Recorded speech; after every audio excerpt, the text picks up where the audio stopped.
In Maine, giant skeleton was found, and with it, iron implements, copper bands covered with curious carvings. You find a lot of these reports of hieroglyphs, curious carvings from the Smithsonian to other researchers to town records. There seems there was another culture with a different language. Who you will see, 6'6", was rather large. Iron implements. You know, that's the thing, the argument that the Native Americans, if they could work with iron and create alloys with metal, why did they lose that capability? It's a sophisticated thing. And this is in Gill, the town history. Possession of a copper tomahawk unearthed together with the skeleton of a gigantic Indian brought from the region of Lake Superior. History of Western Mass. Lake Superior is where the mines are, where they excavated 1.5 billion pounds of copper, and all that copper was found not only in the earthworks of the mound builders, but also all around New England. In Springfield, you know, the trade routes were everywhere. They found shells in Springfield from the Gulf Coast of Louisiana, and there was this interaction, this sphere of trade all around the country. Giant skeleton, 8 feet high, that's ridiculous, you know. Double row of teeth, we'll get to that part. So what was in the mounds when the Smithsonian and others excavated? The eyes of that extinct species of giant whose bones fill the mounds of America have gazed on Niagara as our eyes do now. Abraham Lincoln, he was parroting what everybody knew at the time, that there was a race that built these structures that was giant in stature. He went to Niagara Falls in 1848, and he was so enthralled with it, he wrote a 500-word meditation, and that's where that passage comes from. I'm sure nobody's ever seen that, and I wonder why. So, the New York Times has hundreds of newspaper headlines about what they found at the time. Over 9 foot high skeleton found, 9 foot in a Wisconsin mound. This one is 10'9". This one is very interesting. Warren K. Moorhead. Moorhead was an archaeologist, one of the most famous ones at the time, and he unearthed maritime archaic burial sites in Maine. And they say his career was ruined because he theorized that one day they would find bones of the maritime archaic that were very old. Excuse me. And they would find them up in Nulliac Cove in Labrador and the northern climates. He was proven right 70 years later, but I have a feeling his career was ruined more because of this and less because of that. He started to find giant skeletons in copper armor, things like that in the mounds, all documented. And Moorhead he found an 8 foot, I'll get to that story, I don't want to get ahead of myself. But anyways, this is what we found in Tioga Point, Pennsylvania. 68 skeletons averaging 7 feet with many much larger. Specimens sent to the American Investigating Museum in Philly. Later, the museum claimed they were stolen and have never been seen again. That's a shame. So you get these reports from Scientific American, American Antiquarian, the Smithsonian Records, New York Times, Town Histories. I have amassed now nearly 1,000 accounts of giant skeletons in ancient America. There are other authors who write books about these things, and you will see that it is a lot more well-known than one would think. So the Native Americans talked about massive cemeteries filled with giant skeletons. They were dismissed as crazy myths. Scientific American, a tradition of giants. That doesn't sound like an isolated case, a tradition. The Smithsonian, this is one of the lot, they have many accounts of 7 and 8 foot skeletons in their records in the ethnology reports from 1890 to 1894. One of the largest ones, 7 and 8 feet. My editor, Wayne May, Ancient American, a lot of articles are printed in this magazine about what we're talking about. This particular one was about 3 over 8 foot skeletons found in a Kentucky. The article was reprinted from 1873 in a Kentucky cave. This is the San Diego giant 8'4". I know it looks fake, but this is real. 3 scientists from the Smithsonian showed up. These guys were displaying this like a sideshow act at a World's Fair, some fair in San Diego. They found it, 8'4" in a cave. Smithsonian agents, they examined it, they determined it was authentic. They did tests on it, they bought it for $500, and we haven't heard from it again. The Smithsonian has 18,000 skeletons of mound builders and Native Americans that nobody can look at. Yes, this was called the largest skull in the world in Texas, found by WPA workers in the 30s. Right there. They unearthed other large bones there. So, Carolyn Spark, head of the records at Texas Archaeological Research Lab, said, the particular specimen that you ask about, the large skull found at the Morehouse site in 1939, is noted in our paperwork as missing from the collection and has been for some time. This is the norm. When you investigate these things, when you talk to people, where are the skeletons? Unfortunately, a lot of times, there are some around, but a lot of them go missing. 10'9", this was found by the sheriff in Wheeling, Virginia. Another thing, reputable people found these things. Chief justices, judges, doctors. And doctors would always be brought in to look at these remains. They would measure them. The townspeople would be astounded. It would be in the records, as if, and they would say, like, as if never to forget on this day, this 9-foot skeleton was found, and there were people gathered round at the enormous creature from the Stone Age, or however they would speculate about it. So it's not, it is a well-known thing. The Lovelock skulls. Bat guano farmers in the 20s found a series of 8 and 9-foot mummified giants in Lovelock, Nevada. The skeletal remains went to, part of them went to the Humboldt Museum. Barbara Powell, the curator there, sent back an email saying, yes, in fact, we have some of the Lovelock skulls, the giant skulls. David Hatcher Childress, the researcher, showed these on the History Channel. It's in a back drawer, but it was on a History Channel special, and he showed the specimens. This is interesting. This is a site off Santa Rosa Island. Ralph Glidden works for the Hay Foundation as an archaeologist. He spent 10 years here, and he unearthed 3,781 skeletons. The largest was 9'2". The average was over 7 foot for 10 years. And here is the, right there, and this is courtesy of Santa Barbara Museum of Natural History, over 7 feet tall. And this is the double rows of teeth. When you read these reports, you find double rows of teeth, unusually thick jaw, unusually thick skull, jaw bones that can fit over the size of a large man. Just very strange skeletal remains that speak of a different race altogether. So this was found in Clearwater, Minnesota. The highly unusual skulls had double rows of teeth in both the upper and lower jaws. These reports are widely dispersed. This isn't just one guy who doesn't know what he's talking about. This is everywhere, hundreds of them.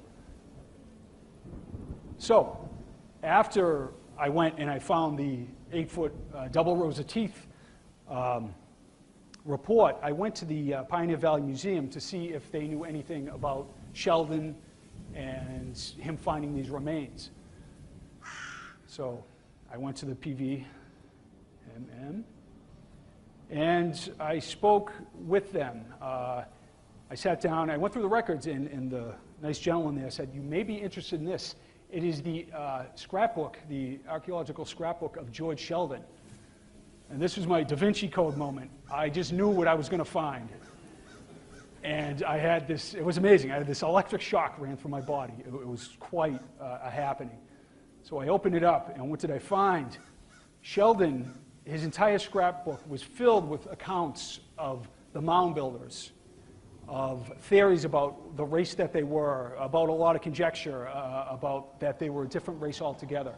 I'm sorry, let me interject here. The Smithsonian erroneously concluded in the 1890s, John Wesley Powell, of Grand Canyon exploration fame, he was the director of the Smithsonian. And for whatever political reason, maybe for a land grab, I don't know what was happening at the time that would account for this.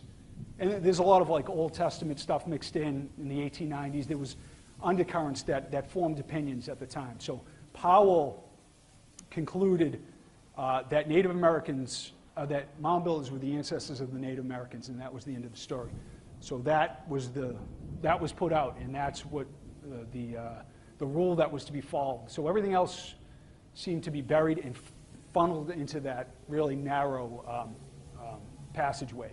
So what you find here is Sheldon kind of railing against that theory. And then what I found was giant skeleton reports in his book, The Gill Skeleton. They found a giant skeleton in Gill. Mr. Sanderson gave the remains to the museum. I mean, to the museum. 7 and 8 foot skeletons in Ohio. There's reports of giant skeletons all throughout Sheldon's book, Northfield. The catalog of curiosities and relics, right here. They had the remains of it says an over 8 foot skeleton at the museum. They had the Indian room before it was considered reprehensible to have Native American human remains, although I think they were mound builder remains, which might be a different thing. But anyways, they had giant skeletons from Northfield, Gill, and an over 8 foot one from Ohio that they reinterred sometime in the century. So that existed. It's in the records. They had it on display for many years, starting in 1883, which is very strange. So I read about 10,000 pages of historical, about town histories in Western Mass, and then I'm a technological neophyte, so I finally figured out I can use Google Books and do keywords, and it got me, I know, it's pathetic. So what I found was, this is from Sheldon's book, 7 foot skeleton, double rows of teeth, skull of remarkable thickness in Hadley. This is in Turner's Falls, 7 7-foot skeletons. History of Montague, 1910. 7 7-footers. This is in Rockingham, Vermont. The jawbone was of such size that a large man could easily slip it over his face, and the teeth, which were all perfect, were double. This is interesting. I'm looking into this and try to find if the skeleton still remains. The bones of this giant were of remarkable preservation. The skull is very thick. Teeth in both jaws are entire, all of them double. William Prescott of the city has preserved the largest skeleton. Boston Medical and Surgical Journal. That is not UFO magazine. That is, When the skeleton was measured, this is Middleborough, where I grew up. Dr. Morrill and others found it to be at least 7'8" with double rows of teeth in each jaw. Many more giant skeletons are found in Middleborough, actually. This is in Martha's Vineyard. Several giant ones were found. 7 feet high, an unusual feature was a complete double row of teeth, upper and lower jaws. This is what you find. You find the same curiosity, the same phrasings about these, we found, what the hell is this? Sorry, but, double rows of teeth. It just doesn't make any sense. And it is borne out in all these accounts. This was W.K. Moorhead, Warren Moorhead. He found 8-foot skeletons in Connecticut, the archaeologist I was talking about, whose career was ruined. He also found, this was in Bridgeport, Connecticut, earthen mounds there. In the Smithsonian 1891 report, it's listed in Bridgeport, Connecticut as having extensive earthworks in Bridgeport, Connecticut. So the mound builders had extensive earthworks in Bridgeport, and then you find 8-foot skeletons there also. Sorry to throw so much at you. The questions are, where are they, what's going on? This gives you a kind of a feel for what's going on here about the Smithsonian and their involvement in this. A large Indian mound was opened near Gasterville, Pennsylvania, by a committee of scientists from the Smithsonian. At some depth from the surface, a kind of vault was found in which was discovered the skeleton of a giant measuring 7 foot 2 inches, ornamented with a copper crown. On the stones which covered the vault were carved inscriptions, hieroglyphs, and when deciphered, will doubtless lift the veil that now shrouds the history of the race of people that once inhabited this part of the continent. The relics have been carefully packed and forwarded to the Smithsonian Institution, and they are said to be the most interesting collection ever found in the U.S. The explorers are now at work on another mound in Barton County, Pennsylvania. 7'3", strange hieroglyphs that need to be deciphered. Copper crown. 130 years pass, and we've never heard this. This is American Antiquarian who wrote this report. These are scientists who took part in these digs. These just disappeared. One thing I found interesting when I was reading the reports, I found that a lot of them were for the Rosicrucians and the Freemasons of giant skeletons. And so I started to read the kind of secret texts of the Freemasons. I hope I make it to next week. And I would find the same kind of reports, giant skeletons, double rows of teeth. And embedded in the history, they believe, or they passed down, I think the Freemasons from the temple priests of Heliopolis in Egypt. I think there was a lineage of knowledge that has been passed down about the hidden history of the human race. And part of that is interwoven in this whole story, a lost civilization that's more than 12,000 years old that came to the United States and other places after a great flood. It's very interesting that you would find this same stuff in the texts of the Rosicrucians and the Freemasons. Very, very interesting. So what you find all around the planet are thousands of structures like this. Pumapunku, the pyramids, Nan-Madol, 500 million tons of quarried basalt brought from several miles across mountains in Micronesia, one of the most remotest places on Earth. Pumapunku, Bolivia, 17,000-year-old city of Tiwanaku in Pumapunku, where you have stone crosses dug into diorite, the second hardest substance on Earth. You would need CNC machines to do all the cutting, just things that boggle the mind. And we're told that we came from a semi-civilized state and now at the apex of civilization. Something is clearly wrong. That site proves it. There is much more evidence of older structures all around the planet. You don't find just one. That's all you find. Just like the giant skeleton reports. You don't just find one. Something's profoundly wrong in what we're being told. And I think it's obvious by all the interest here and all the people here. You know you've been lied to, you're irritated, and you're sick of it, It could be the Fed, it could be the military-industrial complex, whatever it is. It's beyond parties. It's about humanity and wanting to create a civilization of love and connection versus fear and separation, quite honestly. And that's why all these systems that don't work appear to be crumbling before our eyes, which is a good thing.